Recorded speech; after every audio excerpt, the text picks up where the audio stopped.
kan hukum itu harus berbasis evidence, bahkan scientific evidence kalau sekarang itu. Jadi ya kita mungkin secara bisa saja mungkin sekitar kita bilang ini dia pencuri, dia perampok, dia pengedar, dia bandar. Tapi kalau based on evidence tidak berdasarkan based on evidence, itu menjadi tidak bernilai apa-apa itu. Kalau kita mengatakan orang itu kriminal, buktikan dong dia kriminal. Ketika kita kemudian melempar statement atau melempar omongan, kalau benar ya dan bisa dibuktikan, is okay. Ya terkonfirmasi gitu kan. Tapi kalau itu salah, mekanisme apa yang bisa kita siapkan? Tidak cukup sebenarnya kita mengatakan ya saya siap dituntut nih misal. Ya kan? Tapi kan kita sudah menghancurkan orang. Keluarganya, integritas personal orang, keluarganya, kehormatannya. Penegakan hukum itu harus berdasarkan alat bukti. Ya. Jadi tidak bermodalkan katanya atau konon kabarnya atau hanya dari foto atau caption. Ya. Jadi penegakan hukum itu soal kebenaran material.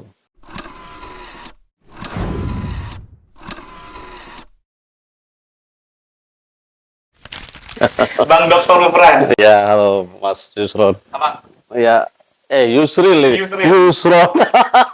Tapi kalau di Al-Quran tuh Yusri Yusron. Iya. Benar aja nggak apa-apa itu. Satu, alhamdulillah sehat. Yusril sehat. Yusron naik. Sehat Bang, alhamdulillah Bang. Iya. Bang, malam hari ini sengaja teman-teman semua saya undang Bang Lufran untuk duduk di sini diskusiin satu isu Bang. Oke. Yang belakangan ini ribet banget di ruang publik kita, khususnya di NTB. Kalau kemarin kan saya diskusi tentang isu liarnya nih, siapa aja yang terlibat, di balik dan lain sebagainya. Nah, kalau ini yang agak lebih spesifik pada proses penegakan hukum. Oh, oke. Bang, kira-kira kasus narkoba di NTB seperti apa Bang dalam perspektif hukum? Ini serius apa santai ini? Santai aja Bang, kita bicara santai. Jadi sebenarnya memang kasus narkotika di NTB itu dari tahun ke tahun kan meningkat. Dan ini sebenarnya juga tren peningkatan ini juga tidak terlepas dari tren peningkatan secara nasional. Jadi karena memang kalau data dari 2023 ke 2024 itu, data yang dikeluarkan oleh BNN sebagai focal point untuk pemberantasan kasus narkotika itu 4,8 juta warga kita itu, penduduk itu terpapar narkotika. Ya, jadi prevalensinya itu sekitar 1,6 orang itu terpapar narkotika. Nah, di data di 2024 sendiri untuk konteks NTB, kalau saya amati dari data terakhir itu 2023, 2024 atau tahun-tahun sebelumnya itu, peningkatannya rata-rata secara kuantitatif itu sekitar 25% mengalami peningkatan. Untuk data terakhir kemarin, kalau nggak salah penegakan hukumnya teman-teman Polda NTB, kalau saya mengacu data dari BNN dan Polda NTB itu yang mengeluarkan rilis tentang penegakan hukum itu sekitar 1.100 sekian itu orang ditangkap terkait kasus narkotika. Artinya memang di NTB ini kasus narkoba ini memprihatinkan. Ya sebenarnya di mana-mana gitu, di mana-mana. Cuma di kasus narkotika itu sebenarnya secara global, bahkan PBB itu merilis juga ini keprihatinan global, secara global, secara nasional, dan lebih-lebih memang kita patut prihatin di konteks NTB, memang angkanya lumayan mengalami peningkatan. Dan yang muncul sekarang ini Bang tentang isu narkoba, ada tagline yang viral di mana-mana, bongkar bandar. Oh, bongkar bandar. Kalau saya bisa spill namanya ke Abang, namanya Badai NTB, Uswatun Hasanah, sekarang viral di mana-mana. Ya, kemudian banyak dijadikan sebagai referensi orang-orang bahwa yang diposting sama Badai NTB adalah orang-orang yang memang terlibat jadi bandar narkoba. Nah, cuman kan yang akhirnya banyak memunculkan pertanyaan orang, Bang. Benar nggak orang-orang ini terlibat? Benar nggak orang-orang ini memang jadi bandar narkoba? Jangan sampai ini hanya opini gitu loh. Nah, saya mau lihat ini dari perspektif hukum, Bang. Sepenting apa kehadiran alat bukti, Bang. Ya. Ya, dalam kasus-kasus pidana, khususnya kasus narkotika itu untuk menentukan orang ini benar-benar bandar atau tidak. Ya, namanya dalam hukum itu pengakuan. Misal saya mengaku saja melakukan tindak pidana, itu tidak bernilai sepanjang itu tidak memenuhi kriteria minimal 2 alat bukti. Ya. Jadi penegakan hukum itu harus berbasis evidence, bahkan scientific evidence kalau sekarang itu. Jadi ya kita mungkin secara bisa saja mungkin sekitar kita bilang ini dia pencuri, dia perampok, dia pengedar, dia bandar. Tapi kalau based on evidence tidak berdasarkan based on evidence, itu menjadi tidak bernilai apa-apa itu. Dalam konteks penegakan hukum itu kita itu memuliakan cara. Ya, jadi yang namanya manusia itu kita itu atau kita siapa itu kan ditentukan oleh cara. Jadi sebenarnya kan hukum itu kan alat untuk memelihara peradaban. Kalau kita mengatakan orang itu kriminal, buktikan dong dia kriminal. Ya. Jadi kita nggak bisa lempar omongan ini Anda pencuri, ini Anda penjahat, tapi kalau tidak ada bukti itu sebenarnya tidak lebih dari orang menghujat atau sebenarnya itu bahkan mengarah kepada karakter of assassination. Wow. Nah, ini bukan tentang like dislike ya, kepada personal atau kita tidak sepakat dengan apa yang dilakukan oleh kawan-kawan membongkar bandar sekarang, cuman kan kita sampai pada konklusi menyatakan orang ini benar-benar bandar kan harus ada buktinya, Bang. Nggak berangkat dari hal yang kosong nih barang gitu. Iya pasti. Ya, kalau hukum itu kan harus ada bukti, ya. Jadi kita nggak bisa menghakimi seseorang itu hanya dari soal ketika orang rame-rame 100 orang mengatakan dia berseru secara sama-sama misal ini penjahatnya, tapi kalau tanpa bukti itu tidak bernilai apa-apa kan. Ya. Jadi bahkan hukum penegakan hukum pidana itu bahkan bukti itu harus seterang cahaya. Cahaya. Jadi nggak mudah memang. Jadi ya kalau cerita misal dalam hukum pidana Islam pun itu kan Ali bin Abi Thalib pun itu. Kalau mau agak-agak spiritual ini bicara. Boleh, Bang. Iya. Iya spiritual. Ali bin Abi Thalib tahu baju jirahnya itu dicuri oleh Yahudi itu kan. Ali tahu gitu, ini baju jirah yang dicuri oleh Yahudi ini. Tapi dia nggak bisa membuktikan baju jirah itu adalah baju jirah dia. Bahkan Yahudi itu bilang, ini baju jirahku. Bahkan pencurinya aslinya ini mengaku. Gitu. Iya. Pengakuan itu tidak bisa menjadi. Iya. Karena bisa saja orang mengaku itu pada kondisi-kondisi tertentu mungkin ada kerentanan yang membuat dia mengaku untuk saya mencuri, saya melakukan ini, melakukan itu. Ya. Makanya pembuktian dalam hukum pidana itu adalah pembuktian yang alat bukti itu adalah pembuktian kebenaran material. Ya, bukan sekedar formil misal dalam konteks yang ya harus nyata ini. Misal kalau Anda menjadi pengedar, apa yang diedarkan, mana alat buktinya, siapa saksinya, mana barangnya itu. Ya. Apalagi kalau narkoba. Apalagi narkoba. Karena memang narkoba ini juga nggak mudah pembuktiannya. Ya. Makanya kemudian penegakan hukum dalam kasus-kasus narkoba itu kenapa sih ada entrapment ya, soal penjebakan misal. Oke. Ya. Banyak itu. Ya karena memang membuktikan kasus narkoba ini itu susah. Apalagi misal kalau orang yang tidak berpengalaman yang memproses atau melakukan penegakan hukum dalam kasus-kasus narkotika. Teman-teman saja yang dididik khusus misal Direktorat Reserse Narkoba itu tidak juga dia paham ini bandar ini residivis itu. Iya. Tapi dia nggak mungkin nangkap itu kalau nggak based on evidence. Jadi ya kita pun mungkin sekitar kita juga tahu gitu. Ini bandar. Benar. Iya. Ini bandar, ini pengedar, ini pemakai. Tapi kan nggak bisa kita buktikan.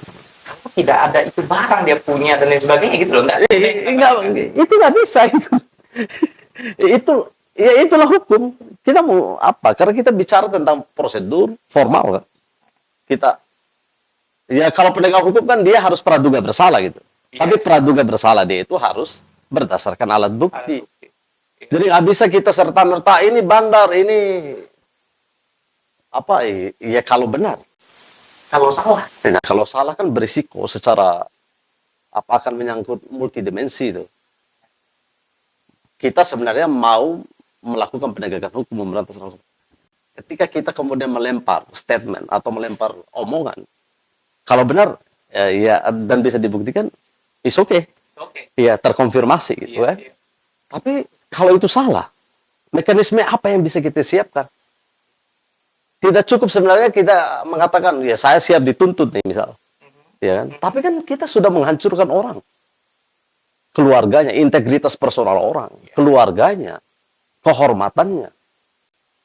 Anda bisa bayangkan, kalau mungkin orang dewasa, efeknya tidak terlalu buruk. Karena kita mempunyai mitigasi untuk itu. Iya. Tapi kalau menyerang ke anak-anaknya misal, Iya, yang tidak punya mekanisme untuk menyembuhkan trauma, misal dia tidak siap untuk misal menerima cumuan, bapakmu bandar nih, ya, kamu pakai baju jualan narkotik ya, jualan narkoba ya. Kalau itu diucapkan misal dia di jalan, di sekolah gitu, itu kira-kira kita siap nggak menyembuhkan luka batin yang dialami anak ini, ya, karena dituduh seperti itu. Makanya sebenarnya kita menegakkan hukum itu juga harus tetap berhati-hati, tidak terkesannya buru-buru tuh ya. Nah, Nah sebenarnya kan persoalannya kan kita itu selalu bicara tentang misal penegakan hukum soal narkoba itu kan soal bandar. Tapi sebenarnya kan dalam kasus narkotik itu kan berlaku hukum ekonomi klasik. Jadi mereka mungkin nggak mungkin ada bandar kalau nggak ada yang pembeli. Hukum permintaan penawaran berjalan. Kita itu selalu bicara ini karena ada bandar. Tapi sebenarnya kita itu selalu bicara orang itu setelah menjadi kriminal. Tapi yang kita lupa selama ini dalam penegakan hukum atau pemberantasan narkoba itu mencegah orang supaya tidak makan narkoba. Tuh. Ya kan itu.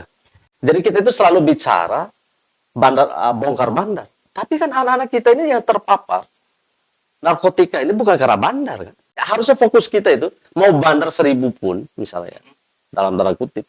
Kalau anak-anak kita gitu atau masyarakat atau generasi muda katakan milenial ini yang karena lebih kelompok ini yang paling banyak terpapar. Kalau mereka tidak mau jadi pengguna, ya ngapain juga mereka beli kan? Bandar akan bangkrut sendiri gitu, gulung tikar sendiri atau mengurungkan niatnya untuk jualan di NTB kan. Tapi persoalannya kita itu selalu bicara soal post factum. Nah, penegakan hukum itu sebenarnya yang paling strategis itu adalah mencegah orang yang tidak menjadi penjahat atau pengguna. saya mau kembali ke kasus Bang. Kan foto-fotonya udah naik. Tadi abang kasih sedikit apa namanya mention loh Iya. konsekuensi dimensial yang akan muncul ketika itu tidak ada alat bukti. Bukan hanya konsekuensi hukum nih Bang, tapi ada efek-efek sosial. Sanksi Pasti. sosial itu tumbuh tengah masyarakat. Tapi justru saking semangatnya ya masyarakat kita Bang, dianggap bahwa orang yang di-upload itu benar. Ya kalau menurut saya ini sembrono ya. Iya. Ya, tapi setiap upaya misal katakan pemberantasan narkotika ya memang tetap patut dihargai gitu. Tapi caranya menurut saya orang itu dinilai soal penegakan hukum itu bukan kita nggak bisa pakai gerasa gerusu, ya kan? Jadi prasangka kita itu harus dibangun dengan kekuatan alat bukti tadi itu. Maka sebenarnya kalau kita lihat polisi ini apa bekerja nggak? Ya. Bongkar bandar misalnya. Teman-teman kemarin malah di Dompu itu pasangan suami istri BRIMO ditangkap juga sama polisi. Ya memang ada 1-2 nama ya di postingan itu. Saya nggak kenal secara pribadi siapalah yang memposting itu, tapi ada 1-2 nama sih sebenarnya memang menjadi perbincangan di internal kepolisian. Dan selama ini polisi sangat tegas. Jadi setiap anggota yang terlibat kasus narkotika itu pasti dipecat, pasti diproses, ya, dan tidak ada kompromi, ya. Jadi teman-teman, apalagi sekarang sudah bisa mengakses ya dari gawai Anda masing-masing, Anda bisa cek ya berapa banyak misal setiap tahun itu secara kumulatif Polda NTB itu memecat anggota yang terlibat kasus narkotika. Oke. Ya. Ini bukan berarti saya juru bicaranya Polda NTB ini. Tapi kita harus meletakkan ini objektif ya. Yes. Jadi yang ditangkap ataupun yang diamankan oleh Polda NTB misal itu tidak ada hubungannya yang difoto, yang disebarkan kloter per kloter itu. Sekarang udah 10 kloter. Ya, itu yang lebih berbahaya lagi. Saya sampai tidak menyimak lah, karena saya menganggap ini nggak penting. Yang mengerikan nih Bang, saya agak sedikit tangan Bang. Yang mengerikan itu Bang, kalau kita, ini stigma di tengah masyarakat, Iya, iya. kalau kita bertentangan dengan yang masang foto-foto itu dituduh kita ini backingan bandar. Atau kita jangan-jangan bicara santai ini juga ada pesan sponsor bandar. Kita cuma disponsori sama roti gulung. Nanti mungkin juga akan begitu. Tapi sebenarnya kita nggak boleh seceroboh itu sebenarnya. Ya, karena belum tentu misal, apalagi ini hanya katanya loh ya. Ya. Dan ini sangat apa namanya menjudge orang ini bersalah. Ya. Ini belum tentu ini orang bersalah. Bahkan kita harus mengatakan dia tidak bersalah. Iya kan? Karena ada praduga tidak bersalah kan? Iya kan? Kalau kemudian katakan kita bersalah ini pakai tergantung kloter, ini jangan-jangan besok juga ada nama saya itu. Makanya sebenarnya kalau saya dengar teman-teman terakhir kemarin di Polres Bima kota ya, ataupun di Polres Panda itu sudah memasukkan pengaduan ya, bahwa mereka dirugikan atas dipublish foto oleh akun tersebut ya. Dan ini menurut saya cara-cara yang baik ya. Ya memang harus seperti itu, kalau merasa tercemar ya laporkan gitu. Ya apalagi pada posisi mungkin mau menyangkal itu. Saya tidak bersalah kok. Iya, kalau tidak bersalah lapor aja gitu kan. Ya. Jadi kalau ini sebenarnya ini ya pencemaran gitu. Ini bisa dijerat oleh sebagai tindak pidana pencemaran nama baik, fitnah, ya bisa dijuntuhkan ke undang-undang ITE itu. Tapi persoalannya banyak pembelanya kan? Saya mau masuk ke situ. Banyak pembelanya gitu ya. Ya kalau memang pembela ya kita juga nggak tahu ya, nggak paham apa yang dipikirkan oleh masyarakat ya. Tapi menurut saya ini fine-fine aja sih kalau saya ya. Tapi takut saya ya, karena kita ini udah menghakimi seseorang, takutnya kemudian implikasinya itu kita melakukan pengadilan jalanan. Karena polisi juga memang ada kecenderungan ini wait and see ya.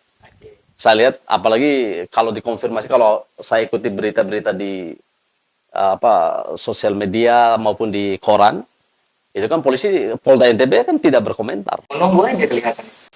Ya karena memang tidak perlu dipublish, ya. Yes, Pekerjaan penegakan hukum itu kan nggak mempublish. Kita cari alat bukti nih. Tunggu ya Ufran, saya lagi mau ke rumahmu untuk cari alat bukti untuk membuktikan kamu ini narkoba juga kan, nggak perlu bilang gitu. Saya mau bawa diskusi kita ini Bang. Ini lepas sekali ya kita podcastnya Mas. Ya santai. Ini out of the box gitu. Saya speechless gitu. Dengar ulasannya Bang. Cuman saya mau biasa agak liar dikit nggak apa-apa. Ya nggak apa-apa. Nggak masalah. Ya kan santai tapi liar. Santai. Liar tapi santai. Asal kita tidak dijinakkan oleh kantor. Asal jangan kita mengupload foto menuduh A atau B gitu kan. Ini, di satu sisi kepolisian itu mereka didiskriminasikan gitu kan, atau dianggap bersalah gitu. Tapi di satu sisi ada yang mengglorifikasi isu ini gitu. Iya. Ini sampai pada proses penegakannya Pak. Kelihatannya mau dikarungin ini. Karena memang polisi itu kan resiko pekerjaannya itu kan sebenarnya kan dia dirindukan sekaligus dibenci. Ya. Tapi kita butuh polisi. Ya. Jadi etalase sebuah bangsa itu ya polisi. Seberapa baik polisinya itu menjadi ukuran sebuah bangsa. Ya. Ya memang harus kita akui dengan berlapang dada memang polisi kita belum sepenuhnya sipil. Belum perlu sepenuhnya melakukan upaya reformasi, demokratisasi. Ya tapi yang namanya polisi itu anak kandung dari masyarakatnya. Ya. Jadi polisi kita hari ini seperti apa? Ya ini buah dari kira-kira akumulasi kualitas kita bernegara tuh, atau bermasyarakat. Ya. Jadi ya polisi kita sekarang itu cermin kita semua kan. Ya. Jadi pekerjaannya dia itu ya antara dia diharapkan hadir, dia sekaligus juga dibenci pada saat itu juga gitu. Nah, tapi seharusnya memang ada polisi yang terlibat, iya. Tapi kan polisi juga serius menindak anggotanya yang terlibat kan. Nah, tapi ketika penegakan hukum itu diserahkan kepada selain mereka, itu kan menjadi runyam situasinya. Itu maksud saya. Ya. Ada yang mengglorifikasi lah bahasanya seperti itu. Atau mendorong ya. Atau mendorong. Mungkin kalau mengglorifikasi ini nggak disana. Tapi serius ini Bang. Serius ini Bang. Tapi kalau saya misalnya, penegakan hukum itu murni menjadi domain kepolisian. Dan itu tidak bisa ditawar-tawar. Kalau misal bicara, TNI juga ikut memberantas kasus narkoba, it's okay, ya, sepanjang dalam konteks ikut membantu penegakan hukum. Tapi main aktors dari penegakan hukum dia kepolisian, karena mereka yang tahu olah TKP, ya, tahu mana barang bukti, cara memperlakukan, investigasi, bahkan cara wawancara kepada terduga tuh, ya. Wawancara kepada tersangka atau terduga misalnya, itu pakai ilmu, nggak bisa main jotos ataupun pukul-pukulan seperti yang saya lihat di sosial media. Bang, ada bunyi bakso di luar Intel kan? Enggak ya? Kalau zaman dulu Intel nih. Kalau zaman dulu Intel nih. Bisa-bisa Petrus kan. Tapi kan kita harus menolak rejim itu datang, era kegelapan itu datang. Ya pilihan kita ya memang anak kandung reformasi itu kepolisian. Jadi kerja-kerja kepolisian memang ada kekurangan, tapi tetap juga harus kita apresiasi. Kita harus memberikan kritik konstruktif kepada mereka. Kalau memang ada kekurangan. Gitu. Kalau saya juga secara terbuka ataupun ya saya akan mengkritik. Misal ya karena kita membangun kepolisian, bukan meruntuhkan kepolisian. Ya negara demokratis itu ya menghendaki polisi itu sebagai bagian dari sipil, supremasi sipil. Jadi yang namanya polisi itu adalah perwakilan sipil. Jadi kalau tentara lagi bermain di sini, ya, dan bukan ahlinya, karena memang di undang-undang kan sudah jelas tuh tupoksinya tuh, ya, kerjanya polisi itu dalam rangka penegakan hukum, ya, to serve, protect, ya, to serve and to protect, ya. Dan to serve humanity atau melayani kemanusiaan. Jadi kerja polisi seperti itu tuh. Tentara udah jelas tuh apa kerjaannya tuh. Dia pertahanan keamanan. Dalilnya jelas tuh, ya. Dalil di hukum militer jelas. Sipil berbeda. Karena dia melayani kemanusiaan. Ada anjing kejepit saja, itu yang ditelepon polisi. Tetangga ribut, kita telepon polisi. Nggak mungkin tentara nanti datang tank ke rumahmu. Ya kan? Tank. Iya kan, tank ke rumahmu itu dia bawa itu, ya, tank baja itu untuk kan nggak mungkin begitu caranya. Ya. Itu namanya itu membunuh nyamuk dengan meriam tuh. Makanya polisi itu pendekatannya, misal polisi mau berubah loh sekarang. Misal soal dia pendekatannya ada Babin Kamtimas. Sebenarnya itu cara-cara polisi mendengarkan aspirasi dari bawah itu. Di denyut jantung rakyat itu apa sih yang diinginkan oleh masyarakat, ya. Kemudian deteksi dini kejahatan, bahkan bandar gitu, ya, siapa pemakai, anak-anak yang berpeluang jadi pemadat, ya, pemakai siapa yang akan terpapar narkotika siapa, kan Babin Kamtibmas itu kan akan melaporkan setiap hari itu, real time. Ya, jadi kalau kasus narkotika ini misal ini heboh gitu misal. Ya kalau bicara angka ya kita juga rata-ratanya nggak melebihi rata-rata nasional. Ya memang fenomena meningkat iya. Tapi persoalan ini menjadi tanggung jawab kita semua tuh. Bukan tanggung jawab kepolisian. Orang menjadi pengguna misal, itu kegagalan siapa? Institusi keluarga. Itu yang nggak semua orang sadari, Pak. Ya, iya. Semua masalah itu bermuara di polisi. Ya nggak bisa. Polisi itu bukan obat dari segala penyakit. Ya. Polisi itu nggak bisa ya mengintervensi soal Anda misal di rumah ada kegagalan membina anak. Kemudian melarikan diri dari rumah, kemudian mencari pemuasan misal obat-obatan, ya kan berarti rumah yang bermasalah, bukan polisi yang bermasalah. Ya. Atau institusi sekolah, atau institusi keagamaan. Itu harus mengambil semua peran tanggung jawab itu. Ya. Jadi penegakan hukum itu, lagi-lagi saya bilang, yang bagian yang paling strategis itu adalah mencegah orang menjadi penjahat, bukan menangani penjahatnya itu. Jadi penegakan hukum itu bukan mencegah bandar, mencegah orang supaya tidak jadi bandar, supaya orang tidak menjadi pemadat. Itu yang harus dilakukan. Siapa yang tanggung jawab? Bukan polisi, kita semua. Anda bisa bayangkan misal di Bima Dompu itu, ya, institusi kontrol sosial kita itu runtuh, Pak. Ya, kalau melihat itu runtuh kan. Misal orang bisa dengan semena-mena, misal apa namanya, ngobrol sampai tengah malam, hahi nggak jelas tuh, ya, ya itu persoalan apa? Ya muncul. Karena kita nggak punya patron, misal patron udah nggak ada. Orang yang misal menegur, kamu jangan malam-malam teriak-teriak, ketawa. Nggak ada lagi orang yang seperti itu yang didengar gitu. Malah dia jawab, apa urusanmu? Gitu. Kan repot itu. Jadi kalau ada kegagalan misal, ini seolah-olah ada peningkatan kasus misal, ada masalah sosial ini, masalah sosial itu, kenapa? Ya karena institusi sosial kita itu bangkrut. Jadi dalam rangka kontrol sosial itu, institusi-institusi sosial kita tadi itu bangkrut. Atau mungkin bangkrut terlalu ekstrim gitu. Mungkin perlu kita reevaluasi. Ya, secara jujur, apa yang kurang? Apa yang masalah? Jadi kan, jangan-jangan masyarakat kita ini tapi ini sebenarnya ciri perubahan kalau dalam konteks sosial ya, ilmu sosial. Ini ciri masyarakat itu dinamis, ya kan? Menuju perubahan. Iya, menuju perubahan. Jadi ada seolah-olah gap antara norma itu dengan nilai baru. Ya, ada perubahan pola.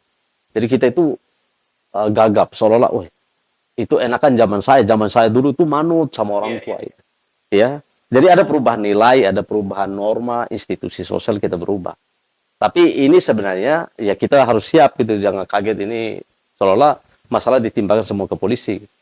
Kemudian diserahkan tentara, tambah masalah. Ya. Ini menarik teman-teman semua bicara sama Bang Upran. Saya speechless Bang jujur. Tapi saya mau konfirmasi sekali lagi Bang. Ya. Apa yang muncul di ruang publik kita sekarang? Foto di-upload. Mudah sekali menuduh orang bersalah tidak bersalah. Ini tidak benar. Ada dalil begini, sederhananya. Aksioma moralnya itu adalah perlakukan orang lain seperti kamu ingin diperlakukan. Iya kan? Jadi kalau Anda memperlakukan orang lain sebaik mungkin, ya, itu sebenarnya kamu inginkan juga diperlakukan seperti itu kan seharusnya. Jadi kita mau diperlakukan, dihormati, ya Anda harus menghormati orang. Ya kan? Anda kalau tidak mau dicemari nama baikmu, ya kamu jangan mencemarkan nama baik orang. Jadi jangan serampangan, gerasa gerusu, nggak bisa. Penegakan hukum itu nggak bisa gerasa gerusu. Tapi kalau dalam konteks dilihat sebagai support, ya dalam konteks pressure ya, dalam konteks ini sebagai tekanan, ya is fine aja gitu kan. Tapi persoalannya ada harkat martabat orang kan, yang juga harus kita jaga gitu. Yang orang itu belum tentu bersalah. Ya iya. Kalau itu menurut saya kriminal, ya, ya itu kriminal. Gitu. Jangan bersembunyi atau mengatasnamakan A atau B gitu, ya. Tapi sebenarnya kita melanggar atau tidak pernah menghormati orang. Ya. Closing statement-nya untuk diskusi kita malam hari ini. Udah selesai ya. Saya kira baru mulai. Sudah selesai Bang. Oh gitu. Closing-nya Bang. Jadi penegakan hukum itu harus berdasarkan alat bukti. Ya. Jadi tidak bermodalkan katanya atau konon kabarnya atau hanya dari foto atau caption. Ya. Jadi penegakan hukum itu soal kebenaran material. Kenapa? Karena persoalan ketika kita menuduh dia bersalah di depan hukum itu, ya, implikasinya harkat dan martabat dia sebagai manusia. Ketika hukum misal, ya, penegak hukum menggunakan upaya paksa, misal ketika ditangkap, ditahan, ya, dia harus berdasarkan kebenaran material. Tidak boleh prasangka, apalagi fitnah semata. Karena ini menyangkut dignity, kemanusiaan. Karena ketika upaya paksa itu dilakukan, ada hak asasi manusia yang dirugikan. ada kehormatan orang yang dipertaruhkan, ada nasib dia, nasib keluarganya yang juga dipertaruhkan dari tindakan kita. Maka penegakan hukum itu punya mekanisme, punya tata cara, dan kita itu dinilai dari caranya tuh. Ya. Membangun negara hukum itu adalah nggak bisa kita itu pancang papan nama itu jadi, itu selesai persoalannya.